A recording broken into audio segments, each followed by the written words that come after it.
maula ya Allah ya Rabbul alamin এই মুসিবত maula আমি ইবাদত করেছিল maula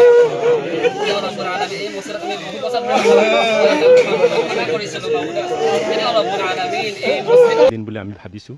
কাৰণ যি হিচাপত গৰাখহনীয়াই লৈছে খুব কিছু সময়ৰ পিছতে হয়তো আধা অংশ আমাৰ লৈয়ে যাব মছজিদৰ গতিকে আমি অকণমান আগতো মই কৈছিলোঁ বা অন্যান্য মিডিয়াৰ সন্মুখতো মই কৈছিলোঁ যে আমি ৰজাঘৰীয়াৰ বিশেষকৈ সমতাশালী তথা দক্ষ মুখ্যমন্ত্ৰী তেওঁৰ অধীনত আমাৰ মৰিগাঁও জিলাৰ দায়িত্বত থকা পীযুষ হাজৰিকা ডাঙৰীয়া তেখেতো দক্ষ এজন মন্ত্ৰী গতিকে তেওঁক আমি আহ্বান জনাম এই বৰালিমৰি অঞ্চলৰ হৈ খুব সোনকালে যাতে তেওঁ আমাৰ এটা সুব্যৱস্থা কৰি দিয়ে তাৰ বাবে তেওঁক আমি আহ্বান জনাম যিখন গাঁও আছিলে প্ৰথমতে ভাঙি গৈছে তাৰপিছত আমাৰ গোটেইখিনি গৰীব ৰাইজ ইয়াতে আহি মছজিদটো আকৌ পুনৰ নিৰ্মাণ কৰিছিল চাওক আপোনালোকে কিমান ধুনীয়াকৈ বজাইছে ইয়াত যিখিনি মানুহ আছে তেওঁলোকে একেবাৰে গৰীব মানুহ কোনোবাই 2 টকা 5 টকা দি এই মছজিদটো বনাইছিলে কিন্তু এইটো আমাৰ পৰা আজি বিলীন হৈ গৈ আছে আমি গতিকে ৰজাঘৰীয়াক অনুৰোধ কৰিছোঁ সকলোৱে কান্দিছোঁ আজি এই মছজিদৰ কাৰণে আমি পুনৰ যে মছজিদটো আৰু নিৰ্মাণ কৰিম এইখিনি ঠাই আমাৰ নাই ঠাইটো নাই আমাৰ ধনো নাই আমি কেনেকৈ এই মছজিদ বনাম আমাৰ পিতৃসকলে এইখিনি বহুত কষ্ট কৰি থৈ গৈছিলে আমি ল'ৰাসকলে এইখিনি অলপ জোৰাতালি যিমানখিনি পাৰিছিলোঁ ইয়াক ৰাখিছিলোঁ যতন কৰি কিন্তু এতিয়া দেখিছোঁ প্ৰকৃতিয়ে ইয়াক নাৰাখিব যদি আমি চৰকাৰৰ ওচৰত অনুৰোধ কৰিছোঁ গোটেই ৰাইজ আজি আমি কান্দি কান্দি আল্লাহৰ ওচৰত দোৱা কৰিছোঁ আৰু এইখন আমাৰ খিলঞ্জীয়া অসমীয়া মানুহ আছিলে মাটি বাৰীটো প্ৰথমতে গুচিয়ে গ'ল আমাৰ এতিয়া যিখিনি আছে খালি মানুহৰ মাটিত বহুতখিনি মানুহ আপোনালোকে চাব পাৰে সুধিব পাৰে সাক্ষাৎকাৰ ল'ব পাৰে তেওঁলোকৰ মানে বেলেগৰ মাটিত বহি আছে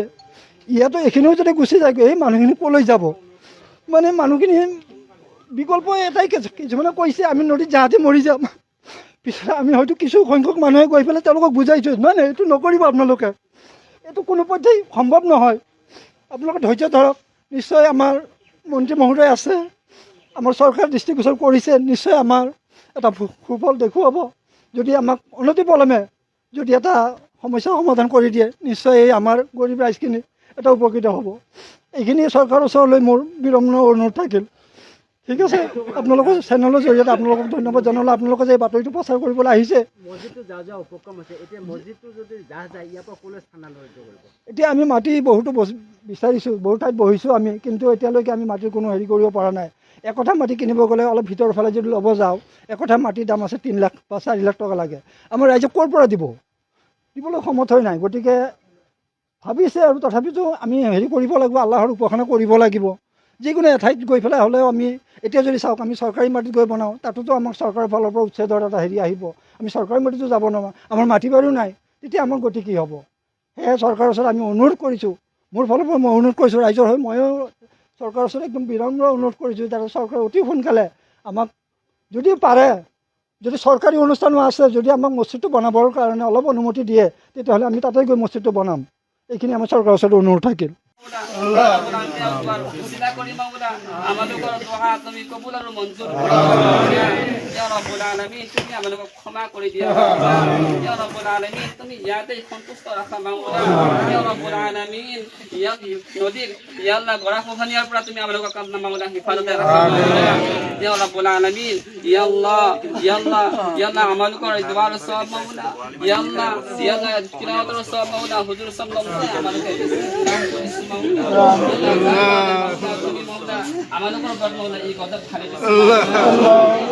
আমিন তুমি আমালোকক মাওলা আমালোকৰ সকলোকে মাওলা ক্ষমা কৰিছো মাওলা ইয়া আল্লাহ ক্ষমা কৰিছো মাওলা ইয়া আল্লাহ তোমাৰ ওচৰত ক্ষমা কৰিছো মাওলা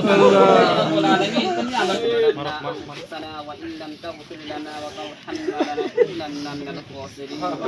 ربنا تقبل منا انك انت السميع العليم يا رب العالمين يا ارحم الراحمين يا ذا القوة المتين يا ذا الجلال والإكرام مولاي كريم محمد بن نبي الكريم مولا يا رب